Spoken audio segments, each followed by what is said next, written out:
बच पाएगी निमिषा की जान? क्या अटक रही है भारत यूएस ट्रेड डील? आस्था और अविश्वास की कावड़। नमस्कार, मैं रूपाली बर्वे और आप देख रहे हैं वेब दुनिया की खास पेशकश WD नाउ। केरल के पलक्कड़ जिले की रहने वाली नर्स निमिषा प्रिया फांसी फिलहाल टल तो गई है, लेकिन कब तक यह कोई नहीं जानता। इस बीच उन्हें बचाने की कोशिशें जारी है, लेकिन पूरा दारोमदार अब तलाल अब्दो मेहदी के परिवार पर है। यदि वह निमिषा को माफ कर देता है और ब्लड मनी के लिए मान जाता है तो उनकी जान बच सकती है। हालांकि शुरुआती कोशिशों में तलाल के परिवार ने ब्लड मनी से लेने से साफ इनकार किया।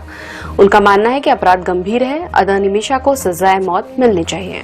निमिषा को 16 जुलाई को फांसी होनी थी। निमिषा इस समय यमन में सना की जेल में कैद है। उन पर अपने पार्टनर की हत्या का आरोप है। निमिषा की रिहाई के लिए उनके परिवार के साथ ही कई संगठन लगातार प्रयास कर रहे हैं। सेव निमिषा प्रिया, इंटरनेशनल एक्शन काउंसिल जैसी संस्थाओं ने उनकी रिहाई के लिए कानूनी और कूटनीतिक स्तर पर हर संभव कोशिश की है। इस पूरे संघर्ष में भारत सरकार ने भी अपनी तरफ से सहायता प्रदान की, लेकिन यमन के जटिल कानूनी और राजनीतिक हालात ने इस प्रक्रिया को और भी मुश्किल बना दिया। भारत के विदेश मंत्रालय ने कहा कि सरकार निमिषा प्रिया के मामले में पारस्परिक रूप से स्वीकार्य समाधान तक पहुंचने के लिए यमन के अधिकारियों के साथ साथ कुछ मित्र देशों की सरकारों से संपर्क में है। मंत्रालय के प्रवक्ता रणधीर जायसवाल ने कहा कि सरकार प्रिया के परिवार को और अधिक समय दिलाने के लिए ठोस प्रयास कर रही है, ताकि वहां यमन निवासी व्यक्ति के परिवार के साथ किसी प्रकार का समझौता तक पहुंच सके, जिसकी हत्या के लिए प्रिया को दोषी ठहराया गया। निमिषा की फांसी रुकवाने में भारत के ग्रैंड मुफ्ती कंथापुरम AP अबू बकर मुस्लियार के प्रयास भी सराहनीय रहे हैं। मुस्लियार ने यमन के प्रमुख सूफी धर्मगुरु शेख हबीब उमर बिन हाफिज के माध्यम से मृतक के परिवार से बातचीत का रास्ता खोला। इसके अलावा भारतीय अधिकारियों ने भी यमन में स्थानीय जेल अधिकारियों और अभियोजक के कार्यालय के साथ लगातार संपर्क बनाए रखा। सेव निमिषा प्रिया इंटरनेशनल एक्शन काउंसिल के सैमुअल जयरोम भास्करन ने भी यमन में बातचीत का नेतृत्व किया है और इस मामले में महत्वपूर्ण भूमिका निभाई है। निमिषा की मां की आंखों में हर पल अपनी बेटी को वापस दिखने की आस रहती थी। उनकी और अन्य लोगों की प्रार्थनाएं शायद निमिषा को जेल में जीवित रहने की शक्ति दे रही हैं। उम्मीद अब भी कायम है कि निमिषा जिंदा भारत आएगी। भारत और अमेरिका के बीच व्यापार संबंधों को और मजबूत करने के लिए एक व्यापक व्यापार समझौते पर बातचीत चल रही है।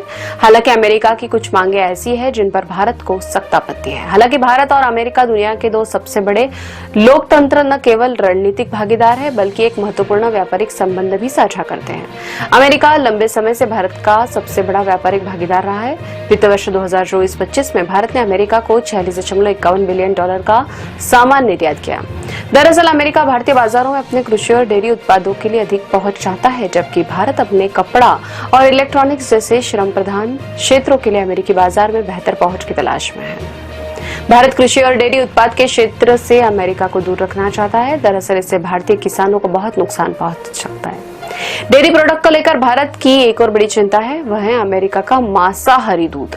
दरअसल दूध मांसाहारी नहीं होता, लेकिन अमेरिकी गाय मांसाहारी होती है। अमेरिका में गायों को पशु आधारित चारा खिलाया जाता है। इसमें मांस, रक्त और पशु अवशेष होते हैं। और दूसरे भारत में बड़ी आबादी शाकाहारी है और गाय को भी यहाँ पवित्र माना जाता है। अमेरिका भारत से अपने कृषि और डेयरी उत्पादों के लिए बाजार खोलने का लगातार आग्रह कर रहा है। अमेरिका ने इस मुद्दे को विश्व व्यापार संगठन यानी में भी उठाया है। RBI के पूर्व गवर्नर रघुराम राजन ने कहा है कि अमेरिका के साथ व्यापार समझौते को लेकर जारी बातचीत के दौरान भारत को खासकर कृषि क्षेत्र को लेकर बहुत सतर्क रहने और सूझबूझ के साथ काम करने की जरूरत है। राजन ने कहा कि विकसित देश कृषि क्षेत्र को काफी सब्सिडी देते हैं और यह हमें ध्यान रखने की जरूरत है।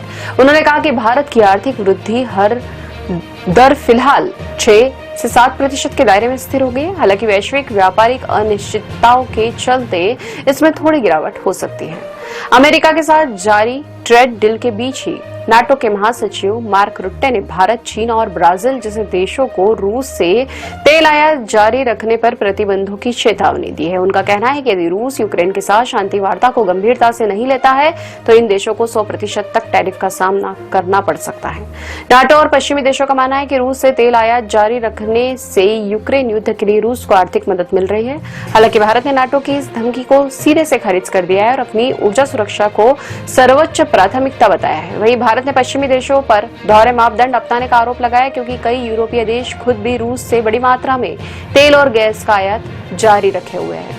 पेट्रोलियम मंत्री हरदीप सिंह पुरी ने कहा कि यदि रूस से तेल आपूर्ति बाधित होती है तो उसके पास वैकल्पिक स्रोतों से अपनी तेल जरूरतों को पूरा करने की पूरी क्षमता है। भोले के भक्त, भगवा परिवेश, कांधे पर कावड़ और कावड़ में पवित्र जल। कुछ इसी तरह दृश्य देश भर के कई राज्यों में इन दिनों नजर आ रहे हैं।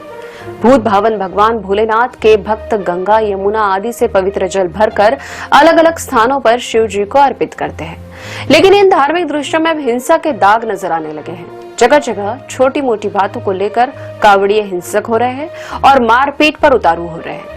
देश के कई राज्यों से हिंसा के ऐसे दृश्य सामने आ रहे हैं जो न सिर्फ कावड़ जैसी पवित्र यात्रा पर सवाल उठा रहे हैं, बल्कि श्रद्धा और भक्ति के लिए जाने वाले कावड़ियों के चरित्र को भी कटघरे में खड़ा कर रहे हैं। गाजियाबाद, हरिद्वार, मेरठ, कानपुर आदि स्थानों पर हिंसा की घटनाएं आम लोगों को विचलित करती हैं।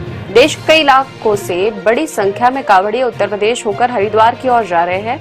यही कारण है कि पश्चिमी उत्तर प्रदेश की सड़कों पर केवल एक रंग दिखाई दे रहा है और वह है भगवा। यूपी सरकार सुरक्षा को लेकर भी कारगर कदम उठा रही है। मेरठ जोन के एडीजी भानु भास्कर के मुताबिक इस बार की कावड़ यात्रा को महाकुंभ की तर्ज पर व्यवस्थित किया जा रहा है। मेरठ जोन के 7 जिलों सहारनपुर, हापुड़, शामली, मुजफ्फरनगर, बागपत, गाजियाबाद और मेरठ में करीब 11,000 सीसीटीवी कैमरे लगाए गए हैं। ये कैमरे सिर्फ ट्रैफिक की नहीं, भीड़ के मूवमेंट, सड़क की स्थिति और किसी भी अनहोनी पर नजर रख रहे हैं। खास बात यह है कि इन कैमरों की मॉनिटरिंग थानों और जोनल स्तर के साथ साथ लखनऊ से भी हो रही है। एक अनुमान के मुताबिक इस बार कावड़ यात्रा में करीब 5 करोड़ श्रद्धालु वेस्ट यूपी से गुजर सकते हैं। दूसरी ओर कावड़ यात्रा को लेकर सियासत भी शुरू हो गई है। मध्य प्रदेश के पूर्व मुख्यमंत्री दिग्विजय सिंह ने सोशल मीडिया पर पोस्ट शेयर कर कावड़ यात्रा पर टिप्पणी की है। उन्होंने एक फोटो पोस्ट की है जिसमें एक तरफ कावड़िए जो पूरी तरह सड़क पर फैले दिख रहे हैं, दूसरी तरफ नमाजी जिन्हें पुलिस मारकर हटाती दिख रही है। इसके साथ ही उन्होंने फोटो के साथ कैप्शन में लिखा है कि एक देश दो कानून। इसके जवाब में मध्य प्रदेश सरकार के मंत्री विश्वास सारंग ने कहा है कि दिग्विजय केवल सनातन का विरोध कर रहे हैं और उलेमा की तरह व्यवहार करते हैं। सीएम कावड़ यात्रा को विवादास्पद बनाना चाहते हैं। वहीं यूपी के मुख्यमंत्री योगी आदित्यनाथ ने कहा कि कावड़िए एकता का संदेश देते हैं, उन्हें उपद्रवी और आतंकवादी बताना गलत है। अब खबरें संक्षेप में। बिहार के पूर्वी चंपारण जिले में प्रधानमंत्री नरेंद्र मोदी की रैली में काले झंडे लहराए पुलिस ने 3 लोगों को हिरासत में लिया। महाराष्ट्र नवनिर्माण सेना के नेता राज ठाकरे की भाजपा सांसद निशिकांत दुबे को चेतावनी, मुंबई आओ, समंदर में डुबा कर मारेंगे। दुबे ने ठाकरे को पटक कर मारने की बात कही थी। यूपी में बलरामपुर के जलाउद्दीन उर्फ छांगुर बाबा को हुई 60 करोड़ की फंडिंग, 22 बैंक खातों में आई राशि, ईडी की जांच में हुआ खुलासा। देश में सामान्य से 9% से ज्यादा बारिश, राजस्थान में 116% से अधिक। बिहार विधानसभा चुनाव से पहले नीतीश कैबिनेट का बड़ा फैसला, 125 यूनिट बिजली मिलेगी फ्री। दिल्ली और बेंगलुरु में करीब 16 स्कूलों को बम से उड़ाने की धमकी, जांच के बाद सभी धमकियां फर्जी साबित हुई। इति वेब दुनिया की खास पेशकश डब्ल्यू डनाओ। अगले सप्ताह की सुर्खियों के साथ फिर हाजिर होंगे। नमस्कार।